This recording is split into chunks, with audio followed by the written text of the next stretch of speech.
Assalamualaikum warahmatullahi wabarakatuh.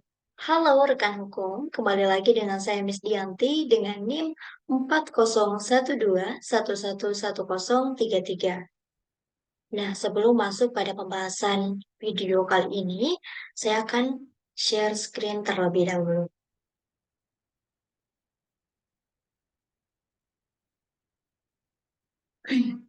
Oke.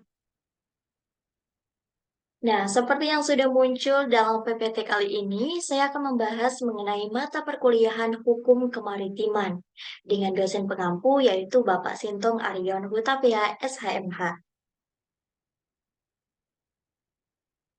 Nah, pada pembahasan video kali ini, kita akan membahas mengenai analisis maksud dari konservasi laut dan fauna di Indonesia yang terancam dan dilindungi berdasarkan hukum nasional dan hukum internasional. Masuk pada pengertian. Dalam aspek ekologi, konservasi adalah pengalokasian sumber daya alam untuk di masa sekarang dan masa yang akan datang. Sedangkan dari sisi ekonomi adalah upaya pengalokasian sumber daya alam untuk saat ini. Ini dipaparkan oleh Hastuti pada tahun 2014. Pengertian konservasi menurut Kamus Besar Bahasa Indonesia atau KBBI adalah satu, pemeliharaan dan perlindungan sesuatu secara teratur untuk mencegah kerusakan dan kemusnahan dengan jalan mengawetkan, pengawetan, maupun pelestarian. Yang kedua yaitu proses menyangkut bagian dalam badan mobil, kapal, dan sebagainya untuk mencegah karat. Nah, konservasi laut disebut juga konservasi laut ini adalah perlindungan dan pelestarian ekosistem di lautan dan lautan melalui pengelolaan terencana untuk mencegah eksploitasi berlebihan terhadap sumber daya laut tersebut. Selanjutnya, fauna menurut KBBI. Fauna adalah, menurut KBBI, fauna adalah seluruh kehidupan hewan, suatu habitat, daerah atau strata geologi tertentu. Kata fauna juga berasal dari bahasa Latin yang artinya alam hewan. Pelestarian flora dan fauna adalah upaya yang dilakukan baik dari pemerintah, masyarakat, dan negara dalam menjaga dan mempertahankan suatu ekosistem berupa kehidupan hewan dan tumbuhan agar tidak mengalami kepunahan. Konservasi laut dan fauna adalah upaya untuk melindungi dan mempertahankan keanekaragaman hayati di ekosistem laut, termasuk spesies ikan, mamalia laut, dan organisme lainnya, serta habitat mereka dari kerusakan dan kepunahan. Ini melibatkan pengelolaan yang berkelanjutan dan pemulihan ekosistem laut untuk keberlangsungan lingkungan dan manusia.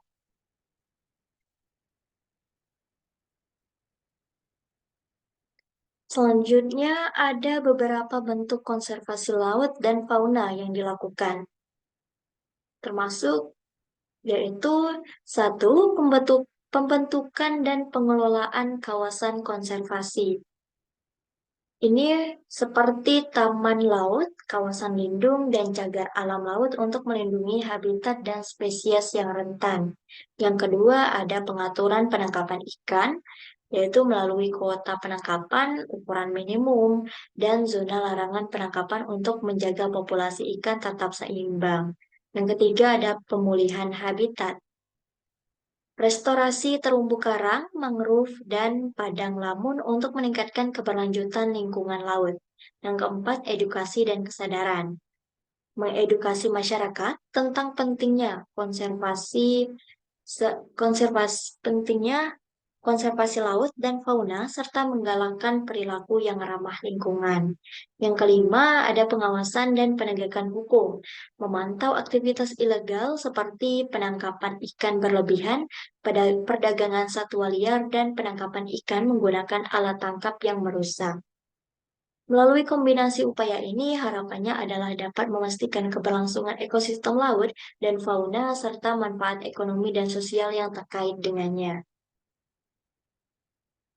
Selanjutnya, ada beberapa bentuk konservasi laut yang penting. Yang pertama, yaitu kawasan konservasi laut atau yang disingkat dengan KKL, yaitu wilayah yang dilindungi secara hukum untuk mempertahankan ekosistem laut dan spesies yang hidup di dalamnya. Yang kedua, selanjutnya ada taman laut, yaitu area yang dikelola untuk melindungi keanekaragaman hayati laut dan mendorong kegiatan ekowisata. Zona perlindungan laut, area tertentu di laut yang dilarang untuk kegiatan tertentu seperti penangkapan ikan komersial untuk mendukung pemulihan ekosistem laut. Selanjutnya ada penetapan kawasan khusus, lokasi tertentu yang ditetapkan untuk melindungi spesies tertentu, misalnya habitat penyu, terumbu karang, atau daerah pemijahan ikan. Pendidikan dan kampanye. Dalam pendidikan dan kampanye, ini upaya untuk meningkatkan kesadaran masyarakat tentang pentingnya menjaga laut dan sumber daya alamnya. Penelitian ilmiah, studi untuk memahami ekologi laut dan dampak manusia terhadap lingkungan laut, serta cara-cara untuk meminimalkan kerusakan. Yang terakhir ada kolaborasi internasional, yaitu kerjasama antar negara untuk melindungi dan mengelola lautan secara keberlanjutan.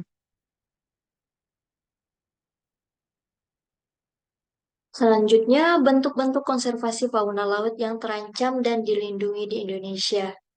Nah, seperti yang kita lihat dalam PPT di sini, di Indonesia ada beberapa bentuk konservasi fauna laut yang terancam dan dilindungi.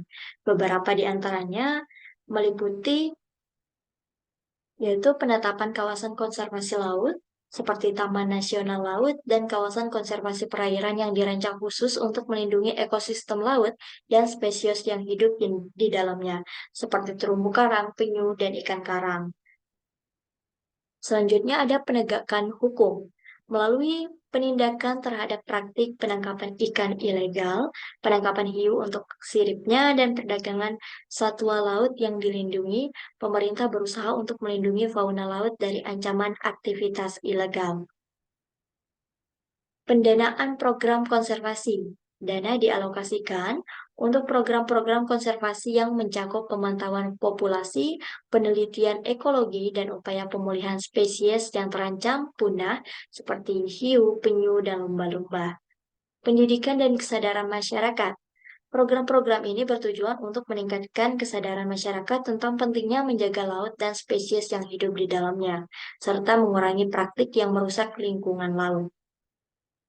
Selanjutnya, yang terakhir, kolaborasi dengan organisasi internasional. Seperti yang dikatakan sebelumnya, sini juga Indonesia juga terlibat dalam kerjasama internasional dalam konservasi laut, seperti melalui partisipasi dalam perjanjian internasional untuk melindungi spesies laut yang terancam punah, seperti CITES dan CMS, Convention on the Conservation of Migratory Species of Wild Animals.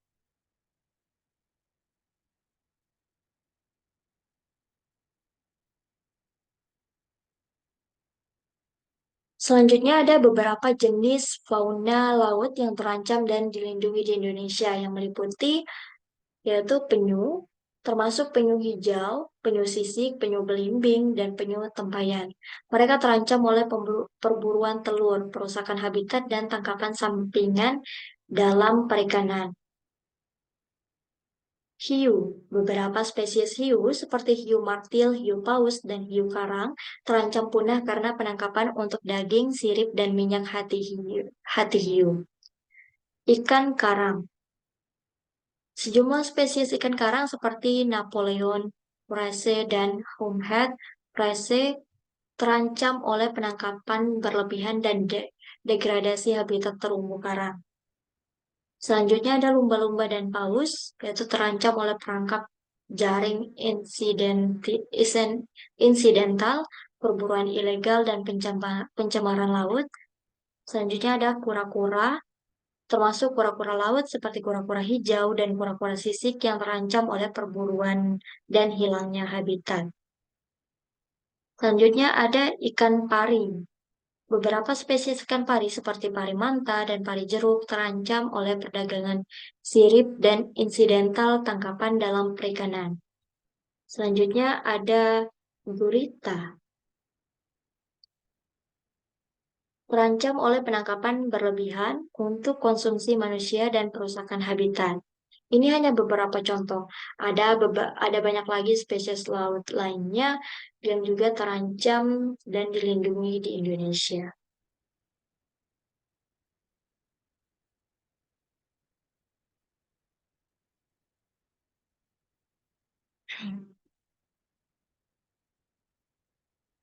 Selanjutnya, konservasi laut dan fauna di Indonesia yang terancam dan dilindungi didasarkan pada beberapa peraturan hukum nasional.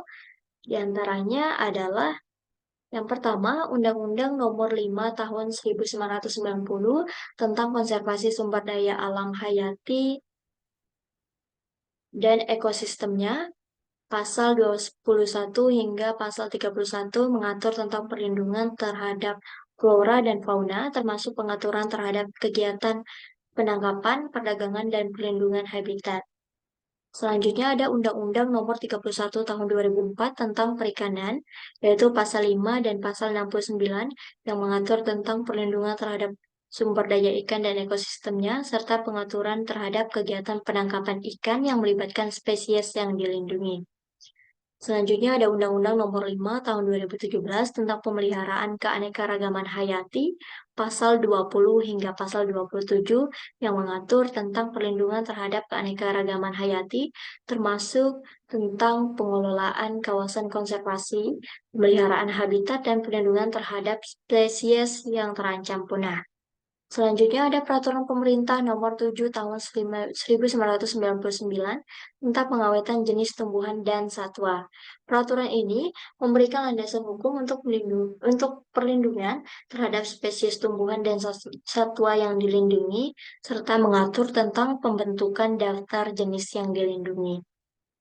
Selain itu, terdapat juga peraturan-peraturan daerah yang mengatur tentang konservasi laut dan fauna di tingkat lokal, misalnya peraturan daerah provinsi atau kabupaten dan kota yang mengatur tentang pembentukan kawasan konservasi dan perlindungan terhadap flora dan fauna yang ada di wilayah tersebut.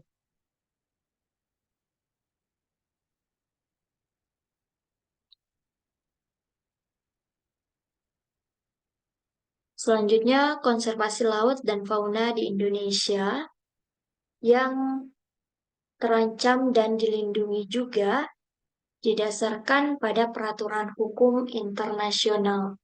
Di antaranya adalah Convention on Biological Diversity atau CBD atau Konvensi Keanekaragaman Hayati. Indonesia adalah pihak yang meratifikasi konvensi ini. CBD memberikan kerangka kerja untuk pelestarian keanekaragaman hayati termasuk konservasi laut dan fauna.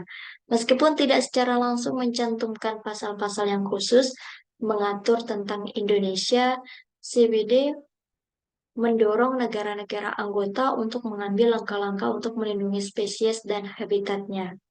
Selanjutnya ada Convention on International Trade in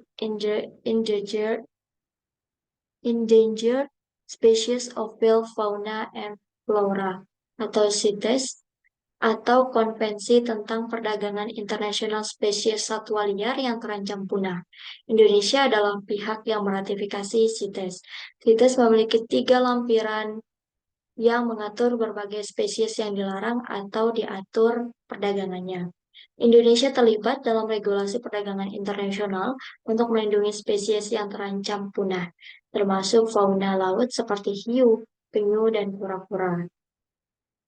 Selanjutnya ada Convention on Migratory Species atau CMS atau Konvensi tentang Spesies Migran.